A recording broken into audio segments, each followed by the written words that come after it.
Bonjour, donc voici la définition de x, x carré et x cube. Donc j'ai déjà donné la définition de x dans une autre vidéo. Ici, je vais vous donner la définition de x, x carré, x cube, ou plutôt vous donner une vision de chacun d'eux, de façon à ce que vous ne confondiez pas x, x carré, x cube, et également que vous n'ayez pas l'idée de pouvoir les ajouter comme ça, parce que ils sont complètement différents, ils sont de nature différente, donc on ne peut pas les ajouter. Ici, si j'avais x défini comme cette longueur-là, par exemple, c'est un exemple, eh bien x carré, ce serait l'aire de ce carré. Donc vous voyez, x carré, c'est ça.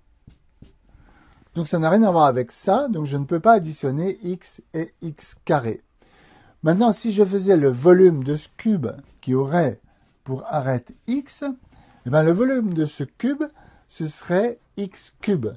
Ça se représenterait, donc x cube représenterait le volume de ce cube. Donc vous voyez qu'il n'est pas possible d'ajouter ça ou ça ou ça. Et donc la raison pour laquelle on dit x puissance 2 égale x carré, c'est simplement que x puissance 2, c'est l'aire d'un carré qui ferait x de côté. D'où x au carré. Maintenant, ici, si je faisais le volume d'un cube qui fasse x d'arête, il faudrait que je fasse x fois x fois x, d'accord? Donc ce serait x fois x fois x. Donc ce serait bien égal à x puissance 3, d'où égal x avec le 3 en exposant. D'où l'expression, quelquefois, de x au cube. Donc, x fois x fois x égale x puissance 3.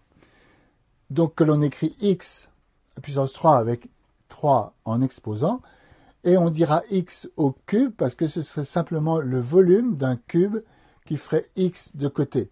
Donc, souvent, on entendra x au cube et ça peut prêter à confusion. C'est simplement, c'est x puissance 3 pour cette raison. Donc vous voyez bien qu'il y a une différence de nature entre x, x carré et x cube et qu'il n'est pas possible d'additionner x avec x carré avec x cube. Voilà, c'est tout pour cette définition.